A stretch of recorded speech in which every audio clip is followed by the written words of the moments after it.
You need to unmute, Ken. Okay, well, thanks very much, Ian, and thank you to the Essex branch of the Historical Association for inviting me to do this talk. I should say from the outset that I'm not a trained historian, certainly not a professional one either. In fact, I'm a trained English teacher. And after finishing training at Brighton College of Education in 1969, I went to work in Hackney, at Hackney Downs School, and where I've lived in Hackney ever since with my wife. Now, as an English teacher in Hackney, there was a lot of interest in trying to make the curriculum more relevant to the lives of the pupils and their parents and the community then. And I began to work with some of the history teachers on producing new materials for the Hackney School. And this led to me becoming very interested in oral history. Now, I was very lucky at this time to meet the very eminent Ruskin historian Raphael Samuel, who lived in Elder Street in Spitalfields, just a couple of miles away from where we lived. And he became very much my guru. But it was with these other history teachers at school that English teachers and history teachers began to cooperate to produce new kinds of history materials or teaching materials for the school. Some of you may be old enough to remember the Jackdaw series, in which were loose leaf folders containing artifacts, facsimiles of artifacts, poems, historical narratives, engravings, extracts from books or autobiographies or novels. But they were loose leaf and you could hand them around the classroom and they could be used by children to do projects. Well, the first project we did, I think in 1973, was a loose leaf folder called If It Wasn't for the Houses in Between. It's a very famous musical song set in Hackney. And this was a great success. And so I began to become strangely even more interested in history than I was in English. And under the auspices of the Hackney Workers' Education Association, I and one other person, we set up an oral history group in Hackney in 1972 called A People's Autobiography of Hackney. And over the next 5 years, we interviewed possibly 30 or 40 people, starting with the different historical trades in Hackney, shoemaking, leather making, the rag trade, dock work and river work on the Thames or on the River Lee, things like that. And we began, because the new technology was changing, it became much easier to print small pamphlets, cheaper as well, or reproduce photographs. We began to publish ourselves. And I suppose over the last 50 years, I've been very, very committed to oral history and the publication of history. We used to use the phrase, Raphael Samuel's phrase, history from below. We sometimes did individual autobiographies and we sometimes did collective autobiographies. For example, once there were 5 streets in Hackney bounded on 3 sides by railway lines. It kind of created this enclave of basically a working class community that rarely emerged out of those 5 streets, because there was a factory there were 2 pubs there was a shop there, and people just really kind of became very inward looking. And the oral history we did was fascinating to construct this picture of a community that seemed almost a self-sufficient, separate from the rest of Hackney. It was called the island, and people called it the island, and it was like an island, and they had an island mentality. They didn't have hardly anything to do with the rest of the people in Hackney. So I kind of became interested in oral history. And my own personal story, I suppose, which is quite typical of lots of people who ended up living in Essex and making a life in Essex was that my family lived in Leytonstone. I was born at the end of the war in 1944. But in 1950, we moved from Leytonstone to Canvey Island. We were there for 2 years, and luckily we moved off before the 1953 floods. And then we moved to Hadley, and eventually we moved to Southend. And as a young child, obviously Canvey in 1952, or 1950 rather, was an extremely different place from Leytonstone. It was almost like frontier territory. Most of the roads were unmade. Many of the bungalows or houses, including the one we were renting, were self-built, called plotland bungalows. Ours was a kind of kit bungalow made up, and it stood on piers with a little veranda at the front, with just four square rooms, and that was it. But Canvey had a kind of sort of small repertoire of very eccentric places, like Hotel Ozonia, a hotel designed in the 1930s to provide working class people from East London for healthy outdoor holidays. It was a temperance hotel, and the hotel was a very strange building, like a sort of miniature castle. And it was designed by a Swedenborgian architect. And because it was a temperance hotel, he employed an artist to decorate the bedrooms with scenes showing the perils of drink, so that you would have snakes coming down the walls about to attack you, and other kinds of nightmarish scenes, just to remind people of what they were doing, or to be aware of what they should be doing. Another place that I don't remember, but I subsequently found out much more late, was called the Girls' Bungalow. And this had been set up by one of the London suffragists as a weekend retreat for young women in the rag trade. A beautiful bungalow in the archive photographs with large gardens, and it shows a lot of the young women standing on the balcony looking like a scene from a Chekhov play.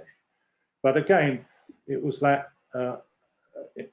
beginnings for me, very interesting, of the relationship between the East End of London, its poverty, and its ideas of social reform, either religious or political, and the use of kind of the Essex coast or more remote parts of Essex for places of retreat or experimental lifestyles. And I suppose that's one of the things that I've been interested in all my life, this notion of alternative communities, or what the Americans call intentional communities. So that was in Canvey. And then, of course, when we moved to Hadley, in the school holidays, I have very clear memories of me and my other school friends. We would spend most of the days on Hackney Downs, wandering around, which was, of course, next to the Salvation Army land colony there, which was set up in 1896 and has been there for over 125 years.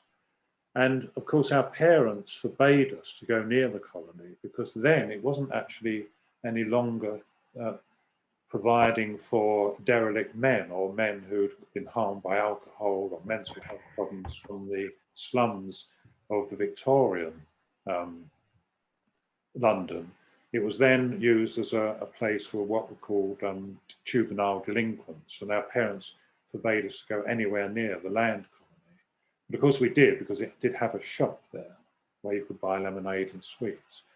But again, that was something else, this notion that there was this sort of world within itself, or an enclave of people who lived differently. And since then, I suppose I've explored and tried to collect evidence about a number of different alternative communities in Essex. But that went kind of in abeyance for quite a number of years, while I had to earn a living in London through teaching or through doing research. But in the last 20 years, I've come back to this inquiry into Essex. One of the projects one of the teachers I worked with had grown up at Maylandsea, on the River Blackwater. And she gave me a pamphlet in about 2003 that told the story of an exceptionally successful colony at Maidensea, established by the George Lansbury, the famous former mayor of Poplar, and an American soap manufacturer who had become a convinced Fabian. And they put the money into this large number of small holdings with small cottages attached at Maidensea to create the self-sufficient community. It had its own little hotel, had a community centre, and had a small school to start with. And they were successful. They were successful enough to build their own small railway line from Maidensea to one of the local creeks, and you can still see, if you go there, you can still see the path through the woodlands where there's a straight line, but a railway truck took the produce from the farms there down to the creek where the boats would be loaded, and they would sail round out into the Blackwater, round past Bradwell, and then towards London and into London. And again, it was a very, when my friend who'd grown up there told me, it was produced this, she said it had this very strong sense of attachment also, but sometimes strangely and worryingly a sense of being not really part of mainstream life. We know also about O.C. Island, which was set up again at the beginning of the, where the Blackwater funnels into the River Chelmer. And that was,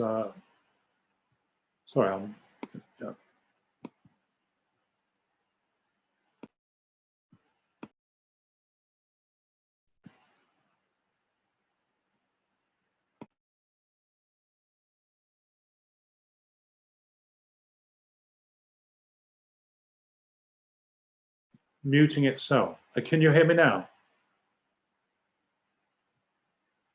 Okay. So that was, O.C. Island was set up by one of the children of the Charrington Brewery family, and that was set up because of sheer guilt, because of the impact of his family's brewing business on the lives of many people in East London, who became alcoholics. So he established it as a retreat for the rehabilitation of London's alcoholics, although they were mostly middle-class alcoholics. And that was still operating as a rehabilitation centre only until about 15 years ago. In fact, one of the last people who went to O.C. Island was Amy Winehouse, the pop singer, before she died. But now it's been acquired by a private company and it's been converted into private flats. So there's Salvation Army, O.C. Island, Maidensea, and then the other thing before we actually get onto the main story is the Orthona community that I first visited when, as a very young man, I joined the Labour Party and I went to a summer school at Bradwell Lodge where Tom Dryburgh was in residence. He organised these occasional summer schools at Bradwell Lodge, which is next to the chapel at St. Peter's on the Wall. And in the course of that, I obviously bumped across this very primitive religious community there who had taken over in 1945 a collection of old Harmony and Nissen huts, and where they intended to bring English or British and German Christians together in a spirit of reconciliation after the war. And that would start in 1945 in this collection of Nissen huts. Since then, it's grown enormously and it's now a very successful, self-sufficient community. Off-grid, it provides its own electricity, its own water circulation. It doesn't require water from the outside. It recirculates that. And that caters for about 1,500 people a year coming for obviously no less than one night, but no more than 3 weeks at a time. And this seems to be part, to me, now of the Essex landscape, that because Essex has been a rather derided place, it has been available to many reform groups, religious or political, as a place to establish new thinking and new ideas about how we might live differently.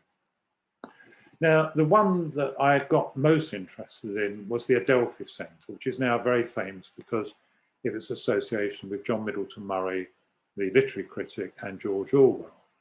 That was set up in 1934 in Langham, very close to Colchester. They acquired a very large old mansion house, and John Middleton Murry, who was still very much under the influence of D.H.Lawrence, intended it to be an socialist education centre and a self-sufficient farming community. Well, it was actually successful in the former. It ran a number of annual summer schools where intellectuals from across Europe and America came to debate the big political issues of the day. But as a farming exercise, it was actually pretty disastrous. Interestingly, next door to Langham, or the Adelphi Centre at Langham, not many people know this, lived the Essex chronicler Samuel Bensusan, and I'm sure most of your members will know the work of Bensusan, a very interesting man, who, son of a Jewish feather importer who grew up in Spitalfields. Bensusan, unlikely for a Jewish kind of intellectual, decamps to Essex, lived for most of the rest of his life in Essex, and became a leading historian of the Essex dialect and of Essex folklore, and a very wonderful short story writer about Essex country life.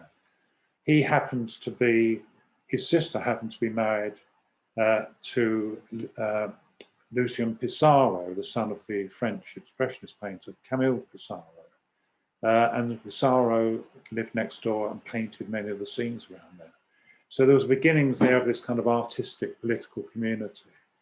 But Middleton Murry was a very difficult man to live with. He was a very difficult man to live with, especially for women. He had a terrible reputation for women. And he was always setting up projects and then quickly kind of moving on. And when he realized that the Adelphi Centre was a failure as a farm, a self-sufficient farm, he decamped to Norfolk. But in doing so, he brought down a man, to me, the most interesting person in the story, a man called Joe Watson. Now, in 1923, John Middleton Murry and D.H.Lawrence set up a magazine, which was a political, Christian and pacifist magazine called the Adelphi.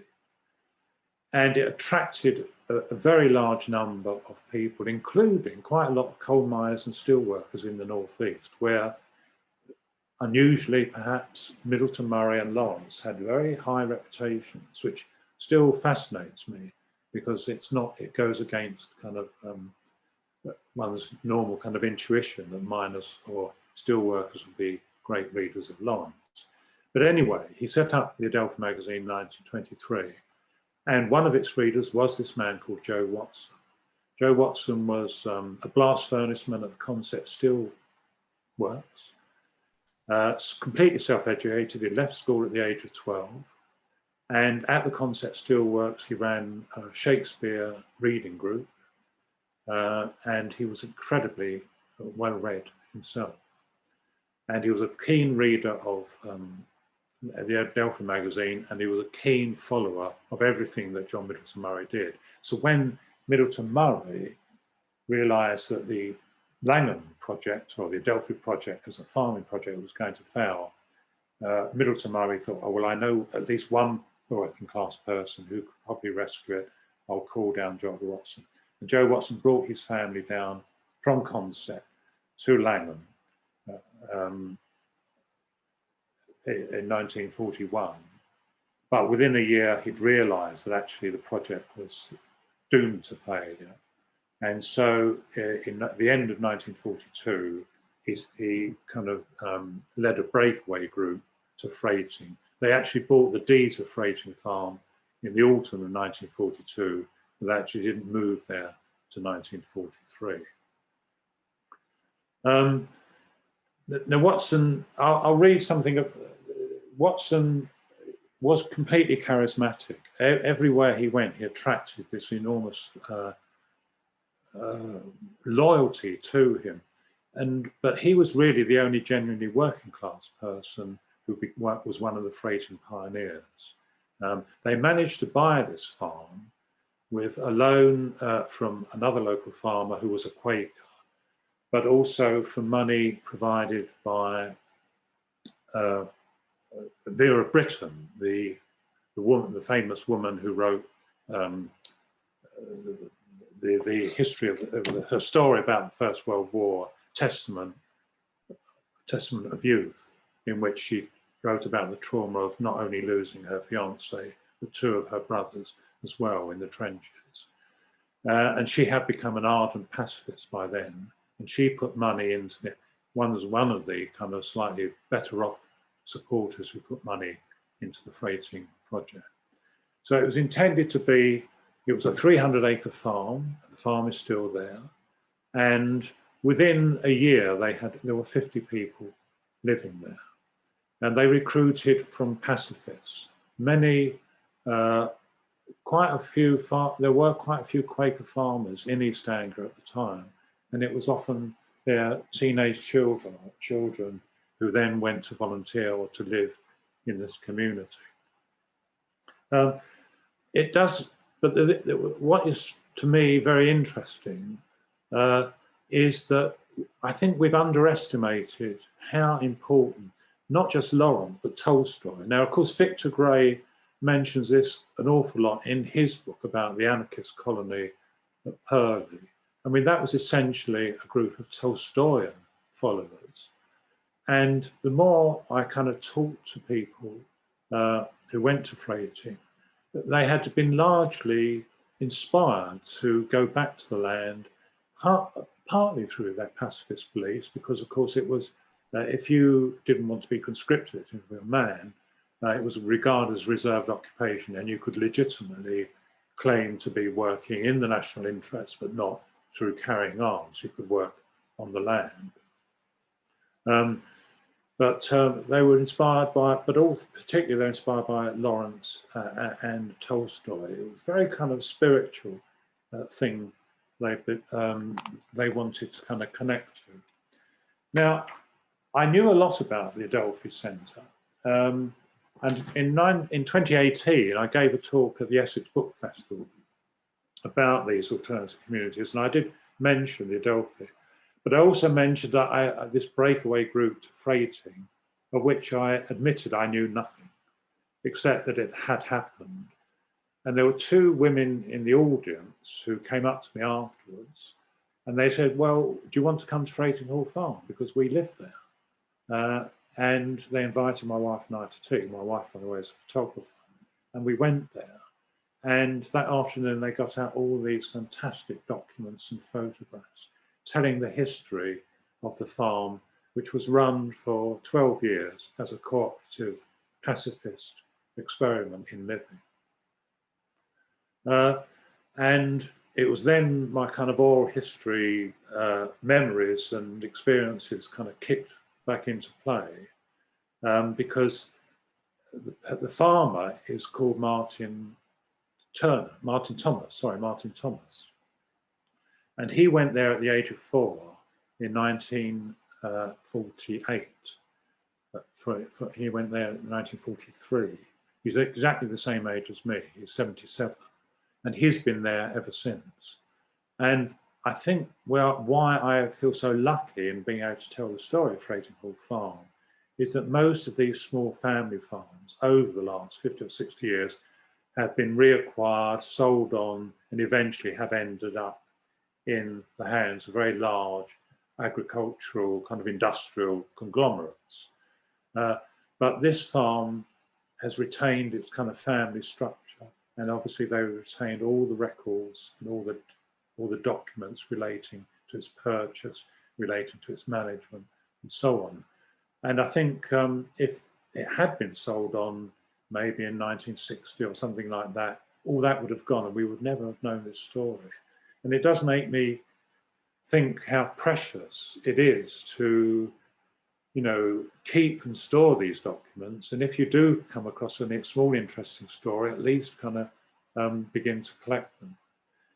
So I interviewed the couple now living on the farm, who now run it as a kind of a partnership with their 3 sons.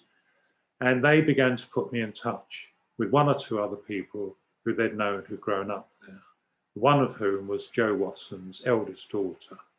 They put me in touch with another daughter and a son. And one by one, I contacted them and began to record them. Unfortunately, at that moment, COVID entered. I could only interview 2 in person before I then had to do it by telephone, and switching the telephone onto speakerphone and having the tape recorder by the telephone and doing it that way. It wasn't very satisfactory.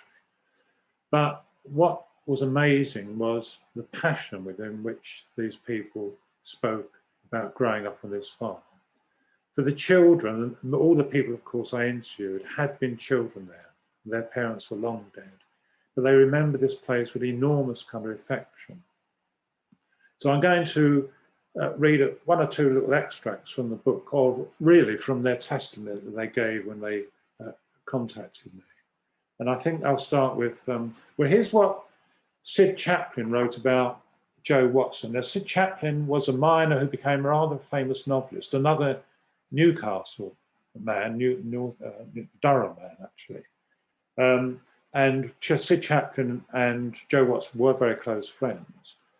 And now, as a result of doing this, I've been almost inundated with documents from the Watson's family that were in a suitcase in the attic of the oldest daughter for 50 or 60 years, including a full-length autobiography, essays he wrote for the BBC, and made loads of photographs and everything. And I've now got to try and find a home for that, which I'm negotiating with Newcastle University Library, where the Sid Chaplin archive is kept. So we can put Joe Watson's archive, which in a way I have to say rather proudly, I've kind of helped put together and collect together, and it would go there to Newcastle there. But here's Sid Chaplin on Joe Watson. J.H. Watson was born at Wallsend-on-Tyne in 1902 and left school at 12. He worked as a shop boy, a driver and stableman, a blacksmith striker, and went to sea at the age of 16. He fired boilers and worked in the steel rolling mills at Sept until 1921, and after as a blast furnace man with long periods of unemployment. He was extremely charismatic. He was also extremely religious and extremely socialist. He was a man of phenomenal kind of almost scary integrity and driven to kind of create this new world. And I suspect it's partly because of him being kind of the leader there that it lasted so long, because he did kind of inspire people to work with him. Now, if you look at if you can see the photograph there, can you see it? Yeah.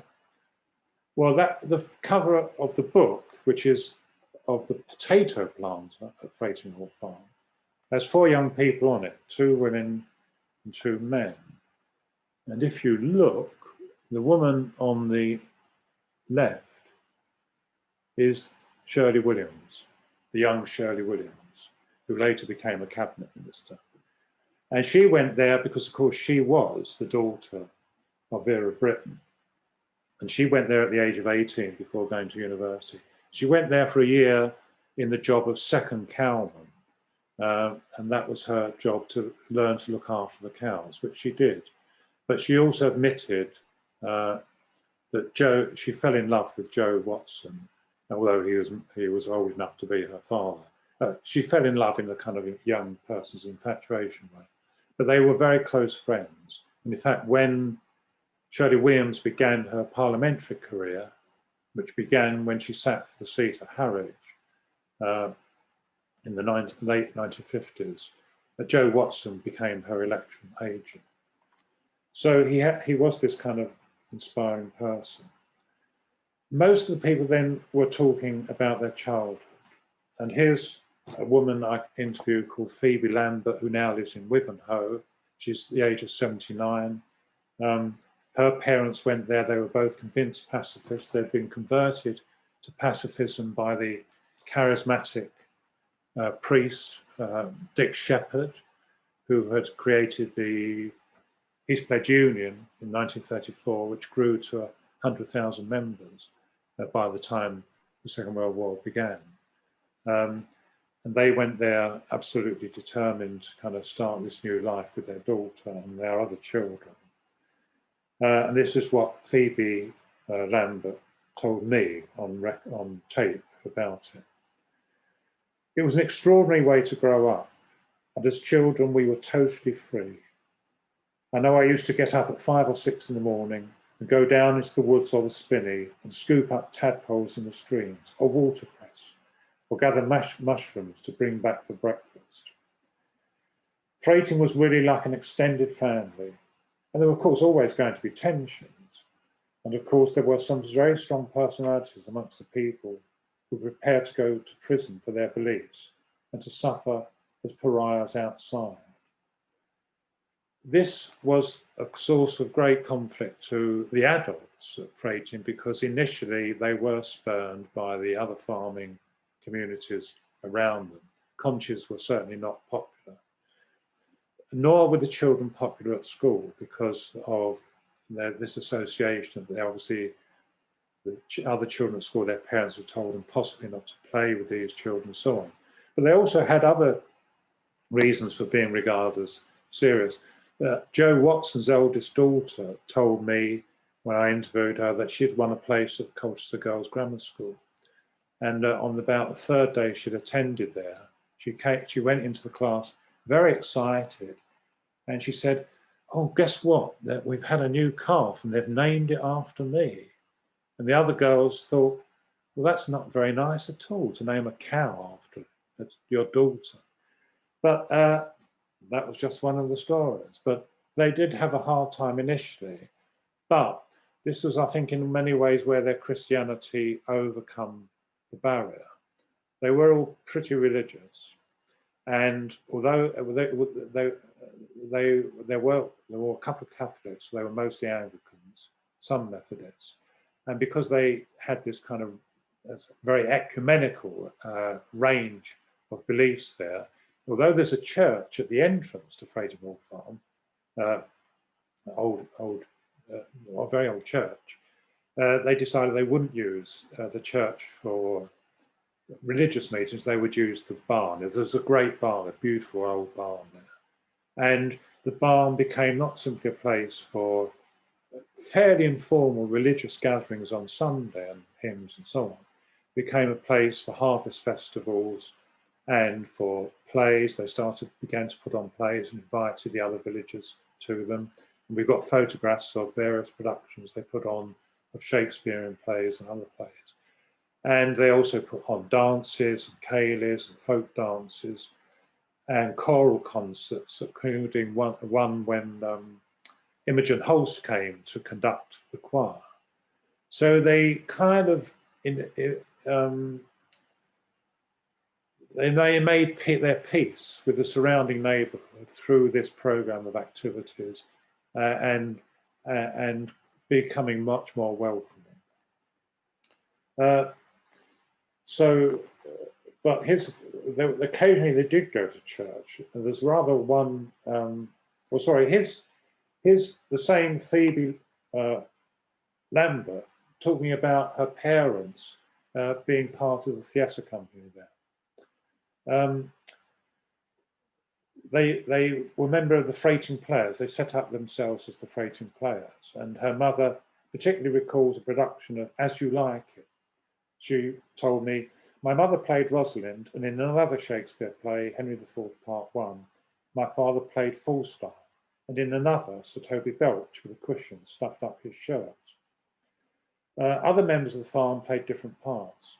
These productions took place in the barn, and the audience sat on bales of straw, which provided the seating for everybody. On one occasion, there were rats running across the stage. And my father was batting them off and saying to the audience, "It's only a few hundred rats." Some 60 years after, Phoebe told me of some extraordinary performances. T.S. Eliot's Murder in the Cathedral, for example, which they actually performed that in the church at the entrance to the farm. I was very, very young, she said, but I remember a battering ram being literally heaved against the church doors. It was quite frightening. This is when the knights come to arrest Thomas à Becket and take him away. It was quite frightening. And my mother was part of the chorus and she was singing, "Wash the sea, wash the sky," which was Eliot's lines that occur at this moment in the drama of Murder in the Cathedral. So there was the theatre. But then there was this lovely story about the church, told to me by Joe Watson's youngest daughter. Joe Watson became a lay preacher. He went to the Bishop of Chelmsford and asked if he could be inducted as a lay preacher.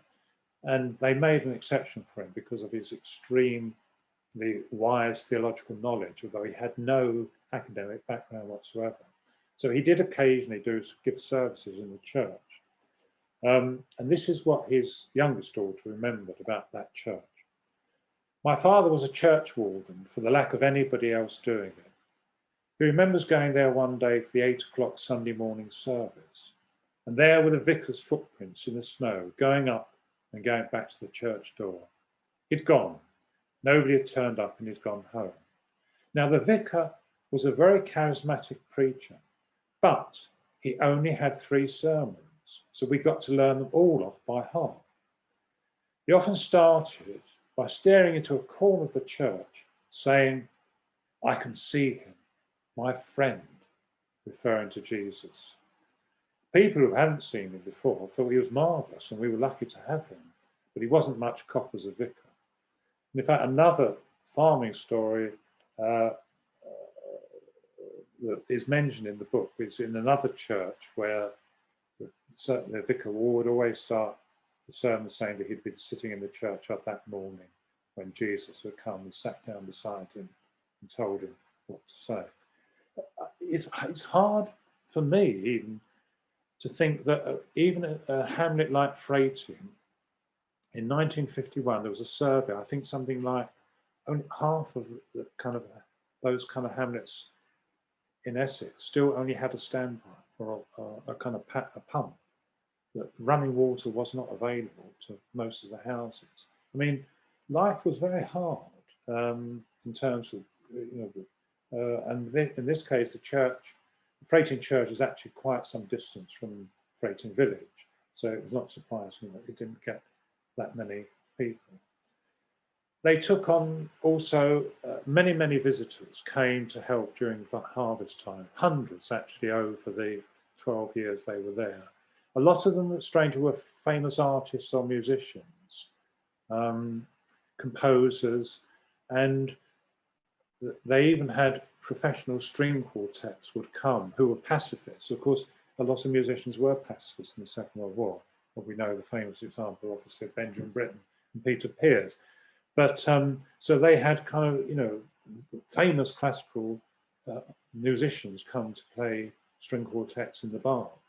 And again, this kind of helped make the Frating Hall community part of this much wider world. Well, I'm coming to an end of it. There are a couple of things I would like to read. One more I'd like to read, which is the views of one of those visitors. This is a woman called Mary Duncan, who I have not met, but one of the people who I did interview remembered this woman, and she managed to get in touch with her. Mary Duncan is now 93 years old, and she came every year for 5 years running to help with the harvest. And this is her memory, and I just think it's rather beautiful. I suppose the first thing to be said about Frating was the sense of freedom. It was everything that Blackpool, which was where actually she lived, was not: empty, peaceful, pretty. I love the old farmhouse, which in my memory was not very near to any other habitation and conveyed a sense of space everywhere. The days were full of variety, and variety in that context is an aspect of freedom. The main job was to bring in the harvest, building the sheaves into stooks as they were thrown out of the binder, and all this done by hand, of course, in those days. Then, after some days, tossing the sheaves with a pitchfork onto horse-drawn carts. The swing of the pitchfork from ground to cart was very satisfying, especially with the oats. Wheat was heavy and barley with low light was spiky. Briefly, I remember doing a spell of milking by hand and, joy of joys, riding a slow horse to the blacksmith's to be shod. In all this, there was a lot of tomfoolery and a sense of working on the harvest field together. I do not remember any serious quarrelling. There were disagreements, of course, about work, say, or at table, about belief systems, convictions, or other people. Folk could be trying, even critical, but always interesting. United in their attitude to war, they were free to be themselves in community. She remembers one song, which was lovely. She remembered two sisters who came regularly, and they always sang the same song. I remember it, she says, and I've never heard it sung again. The sun on my right hand and the moon on the other. The moon is my sister, the sun is my brother. The sun on my left hand and the moon on my right. My brother, good morning. My sister, good night. There were spats and fallouts among us, but in our leisure hours harmony prevailed. We used to sit together in the drawing room if nothing else was going on, reading our books. George Orwell, Herbert Reed, Reinhold Niebuhr, or something lighter. This is rather a rosy account, and, as I was only around in the summer, an incomplete one. But I remember a sense of family, connectedness of people, which was a fundamental aspect of the community. People who were thoughtful, responsible, caring, often merry, but all of them, as I recall, were serious people, people of conviction and humanity. Now that's it. I'm just going to show you just a few photographs from the archives of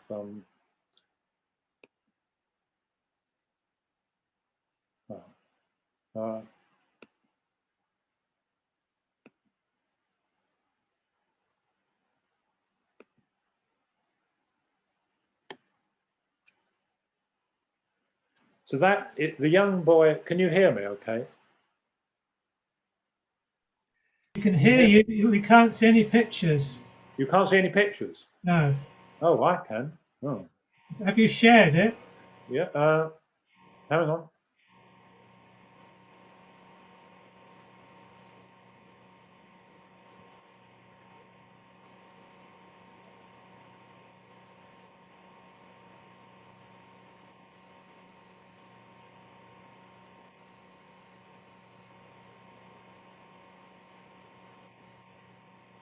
Yes. I can see a map. Yeah, we got the map now. Yeah.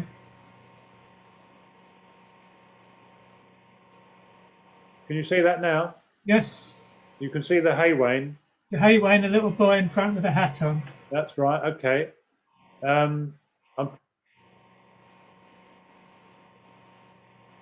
that little boy there is Martin Thomas, who still lives there, and that was him taken in about 1949, and he took over the farm eventually.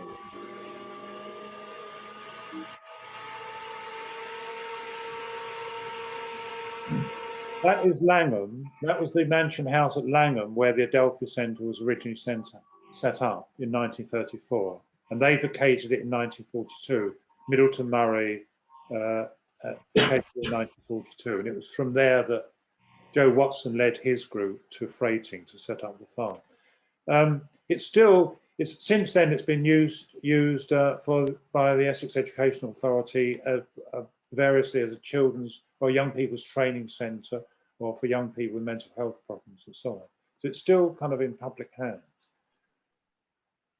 There's Frating Hall in Frating in Essex. And that is the farm. There are 19 different fields, and that farm structure is still there. if this farm had not, if it passed into other hands, as so many farms had, a lot of this would have been, the hedgerows would have been ploughed up. It would have just become wheat, probably, just full of wheat. Here are some of the workers on the farm. They're now actually sorting potatoes. And you can see the spire of Frating Church in the background. That tower has since been demolished, sadly, because I think about 20 years ago, the church was declared redundant and it was sold to and converted into a private house. And strangely, soon after the people bought the house, they found defects in the tower and it needed to be pulled down. There you go. And here are all the children of Frating, including at least 6 of the people I interviewed who are now in their late 70s, early 80s. And they have these tremendous memories of it. That's one of the pastures in the farm, and that is Frating Hall, you can see to the right of the photographs of the chimneys. And that is Shirley Williams on the left of the photograph. Now, there's a young woman on the right of the photograph, and I didn't know who she was, so I couldn't identify her. But this photo was used for the cover of the book. And only 3 weeks ago, I got an email from a man who said, "Oh, I bought your book." And he said, "By the way, that woman on the cover is my mother." And he then said, "Would you like to see all the letters she wrote from Frating to her fiance in 1950? I said, "Oh boy, would I, yeah."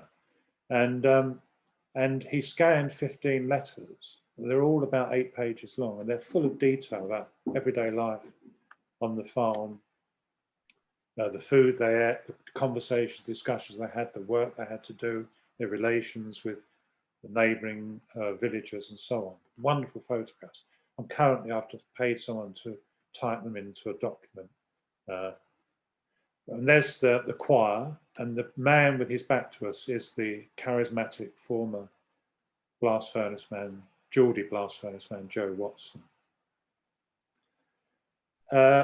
I've had to do an awful lot of sorting. These were 67 letters that were lent to me that were in the family of Joe Watson.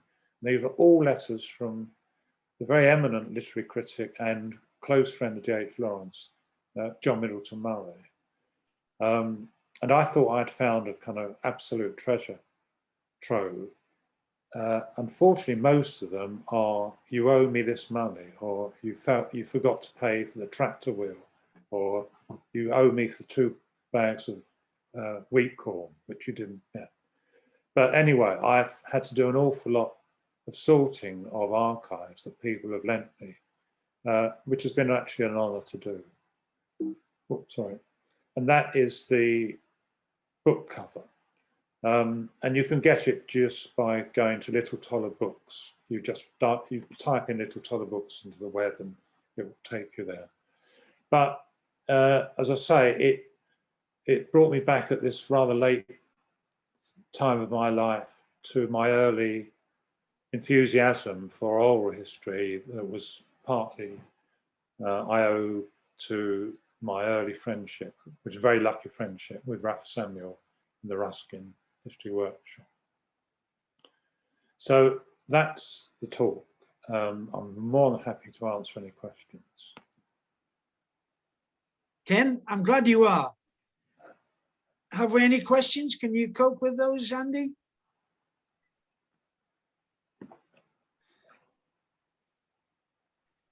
Questions, please.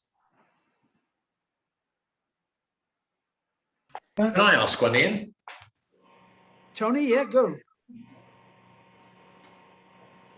I was fascinated by the whole list of settlements of various sorts that Ken made. And it kind of flashed across my mind that the Salvation Army one lasted a long time, presumably because the army itself could provide a continuity. How many of these other efforts actually outlived their founders? or did they have a fairly short life? Yes, the Salvation Army one certainly is by far the longest. The Othona community was set up in 1945 and is not only still going strong, but is actually even more stable and secure and more active. I mean, as I said, 1,500 people a year go there for a retreat. Now, Frating lasted 12 years. The reason it did fail, we mustn't use the word fail. What happened was that after 11 years, people had put in, apart from Vera Brittain and one of the rather richer Quakers, other people who joined the community have put in their savings, maybe £500, maybe £1,000, as shares. It was their shares in the kind of, you know, company limited by a guarantee, which is a structure you can use for a cooperative. But eventually some people wanted to leave and they were worried about how they could get their money back because it was undercapitalized from the start. They had to buy an awful lot of equipment.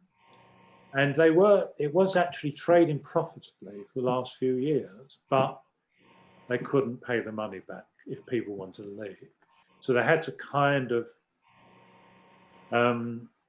amortize, you know, the assets, so to speak.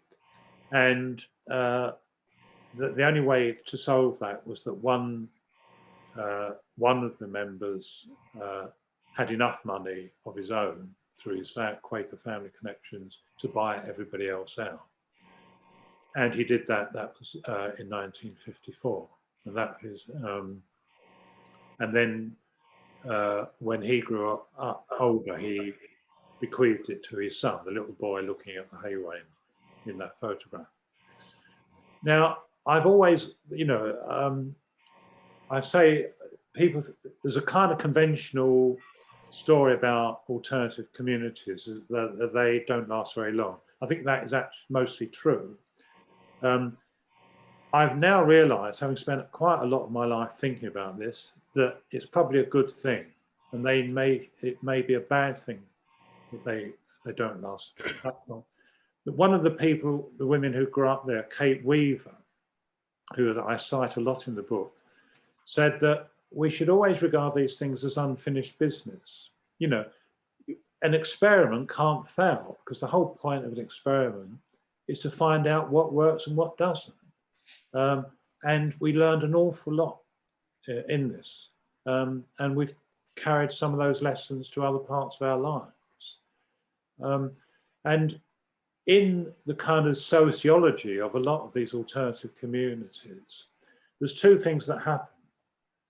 One is that they harden and they become more inward looking, and they either develop a guru figure who becomes a kind of slightly scary master, a cult leader, so to speak. And then that person then tells the rest of the community, well, we shouldn't really have much to do with the outside world. They're all corrupt. They're all, you know, they've all gone to the dogs. It's just we're the elect few. Once you begin to believe that you're some kind of elect group, you're doomed, as far as I'm concerned. Or ones that have succeeded in lasting much longer are those that have people coming and going at different times, but with a core group. And I think Othona fits that model very well. There is a very good book on the history of these kind of utopian communities called Utopian Dreams, and the writer went to live with his young wife and child for 2 months in 7 communities, 4 in Italy and 3 in Britain. And the only one that he said he only felt comfortable with was one where there was a large rambling vicarage in the West Country where a very liberal vicar kind of allowed anybody to come and live there for a night, maximum 5 nights or 7 nights. No drugs, no drink, but people used it to kind of recharge their batteries, so to speak. I mean, but it did have a communitarian ethos. Everybody had to muck in while they were there. So I think Frating, actually, I think Frating is one of the great success stories. All the children I spoke to, everybody I spoke to who grew up there, they remember it with enormous love and affection, while admitting that they were unaware that above their own heads, the adults were sometimes having some quite difficult and strained discussions. But for the children, it was paradise. And lots of things were learned there. So I think, you know, we're still learning a lot about these things. And I think a lot, you know, there are quite a few new forms of environmental settlements which are learning that the idea that you have to go on forever is not necessarily, is actually could be counterproductive. You can run something as a communal effort for 5-10 years and everybody gets a lot out of it, and they learn an awful lot, and then that's the main thing. That's all I can say. That's great. Can I ask a question about Ben Susan, or how you spell Ben Susan. Ben Susan? It's Yeah. Ben Susan. Oh, hang on 1 minute. Yeah.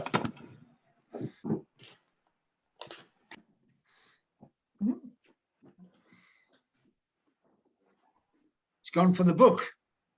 It's an impressive bookshelf behind him. Yeah. Mine are empty.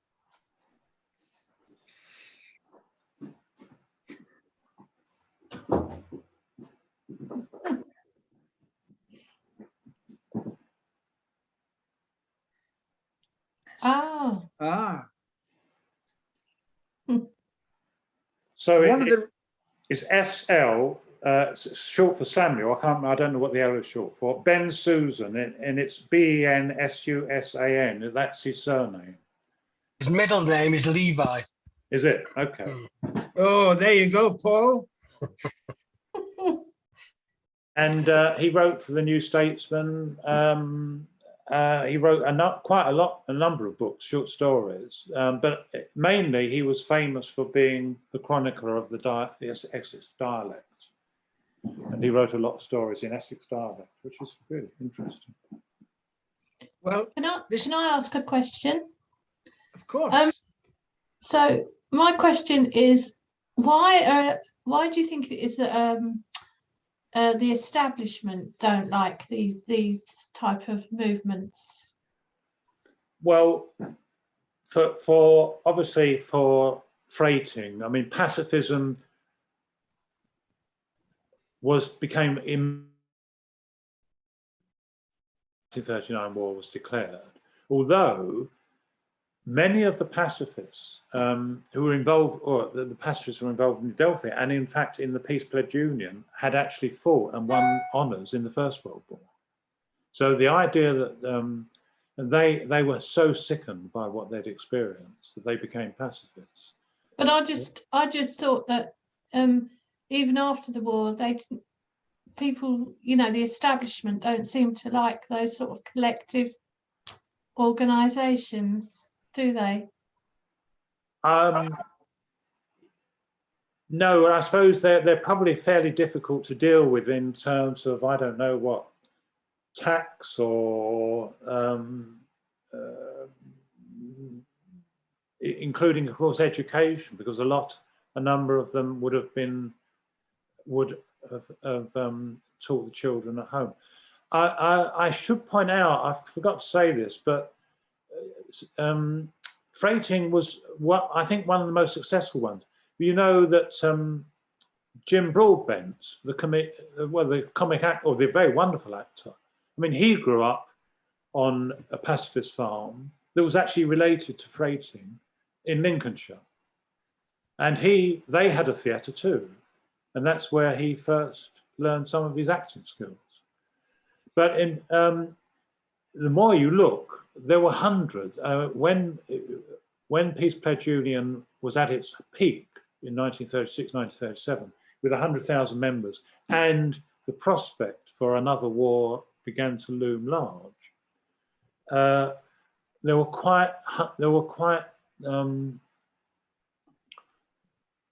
hundreds of small to medium agricultural projects set up to provide work on the land for people who intended to become conscientious objectors. In fact, one of the things given to me is a lovely pamphlet by the Colchester Meeting House, which is the Quakers, of memories of Colchester Quaker conscientious objectors during the Second World War. Very beautiful little pamphlet. And there's one story which did surprise me, I found quite moving, that I mean, the one story, there's a man who was a bank manager, who was a Quaker. No, he wasn't a bank manager. He was quite a senior businessman, but he was a Quaker. And as soon as war was declared, he gave up his job, bought a farm in order to provide work for 8 of his fellow Quakers. And another story in that pamphlet is told by a man who said that he'd had to sign on at Romford Labour Exchange, and the clerk behind made a point of trying to humiliate him, because in the crowded Labour Exchange he said, "I want now that Conchi to come forward, please." And this man went forward and everybody else in the Labour Exchange clapped, which that was a surprise to me, but that's a true story. But there is a kind of still a story to be told on kind of what we call, if you like, pacifist agrarianism, that there was this, partly to do with Lawrence and certainly to do with Tolstoy, this notion that if you want a better world, you've just got to go back to the land. If I could ask, when I was doing some work on 1930s Essex, I came across a reference to Basque children who were refugees from the Spanish Civil War, and they were taken in by a place at Langham. I don't know if that's the same place you're talking about, Ken. It is. There were 90 Basque children there. Yeah. 90? 90, yeah. They came in 1937, I think. And then eventually they were moved to family homes in London. And then their place was taken by children from the Blitz, from the East London Blitz. So it was that big building which we saw, yes, was used. Yeah, that was true. Yeah. Yeah. Can I say there is a website about the Basque children in the war, in the Spanish Civil War, coming here. If you search on that, you should find it. Oh, right. So we had a Chelmsford Amnesty Group had a meeting in Refugee Week with speakers who are concerned with that website and teaching about it in schools. Thank you, Shirley. Can I ask a question? Martin? Okay, thank you. Thanks, Ken. A wonderful talk. Can I ask you a bit of an unfair question? Is Essex just peculiar, or are there alternative communities around the country as many? Well, I think surely the reason you use peculiar is because of the religion that was used to Essex. Yeah. Yes. I think it is to do with the fact its proximity to the East End of London. There was always this kind of to and fro. I always think of it as tidal. I mean, like, my family came from East London. I was born in Mother's Hospital in Hackney. My wife's father was Jewish from the East End. Her family moved out to Westcliff. My family moved out eventually to Southend. I met my wife in Southend and we moved back to London. So there's this a kind of tidal relationship between London and Essex. And I think because Essex, the land was cheaper, and it's always had this slightly, I always say it's why, if you go into a very big bookshop, like, and you look at books on East Anglia, quite a lot of books on East Anglia don't include Essex. If you look at books on what is called the home counties, they don't include Essex either. Essex has kind of been it's kind of it's squeezed between kind of the county set and the suburban set. I don't know what it is, but I do think it is to do with this this relationship to social reform, because George Lansbury was always setting up land colonies around in the suburbs of Essex, and then of course there was Basildon with the plot lands and all the caravan sites around, you know, the Blackwater estuary and so on. I mean, Essex is London by the sea, you know, and yeah. Thank you. I did live next to that's another. And when I was in Hadley, we actually lived in Dawes Heath Road, next to the Peculiar Chapel in Dawes Heath. Now, Dawes Heath, if you look in Arthur Morrison's book, Dawes Heath was regarded as one of the most backward and primitive areas of the whole of Britain. I mean, really, really kind of benighted and shockingly, you know, shockingly uncivilized.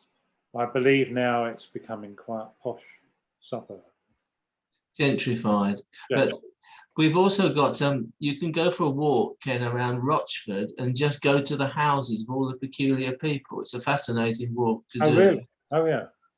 Because that was a centre of the peculiar people as well. I just wondered if it was something in the Essex character that encourages remoteness or individuality. Well, there is a very good novel about the peculiar people, which is by Sylvia Townsend Warner, which is called, hang on. Another book?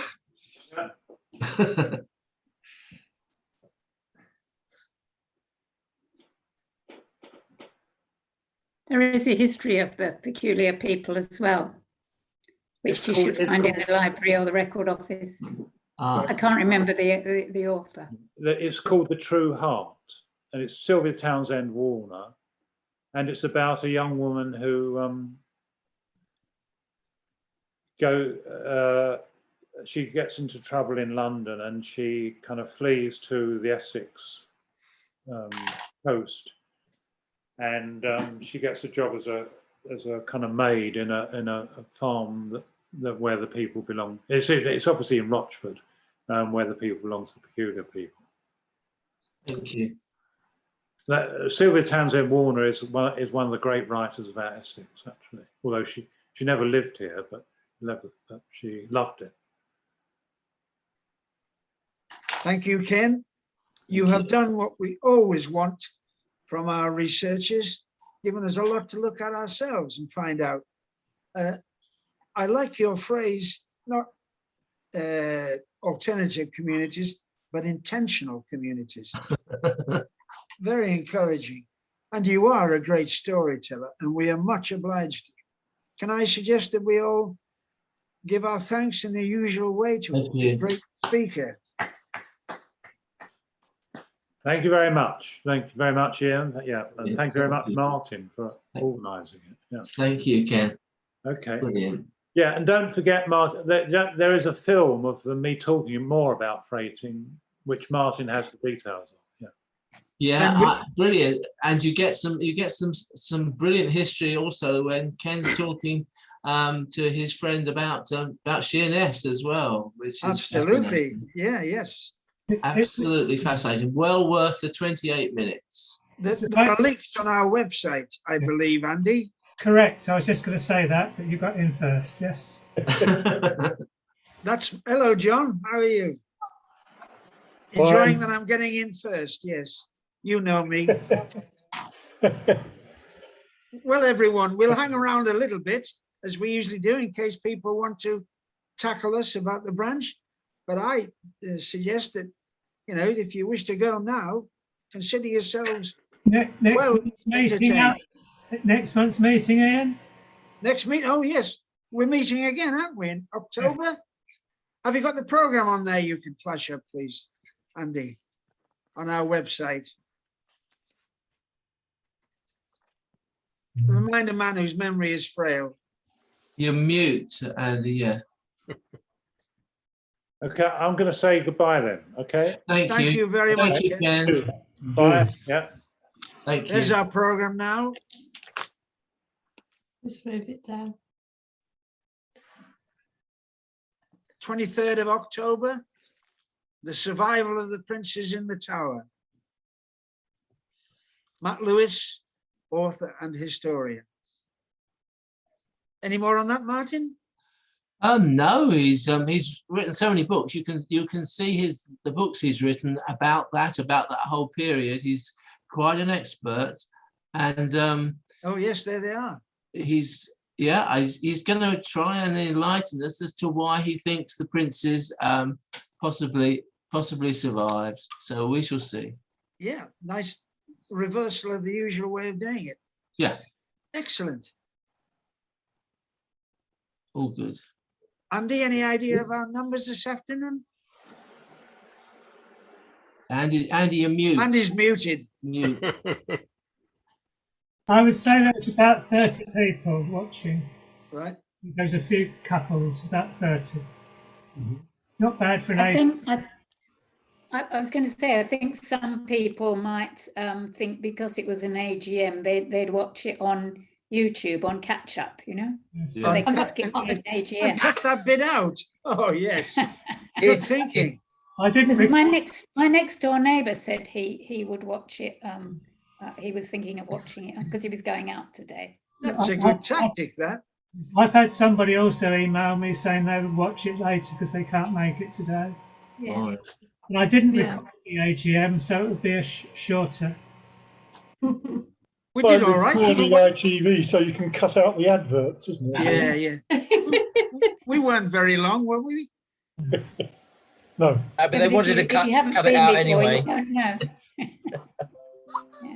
If I can Is John, plug, is John,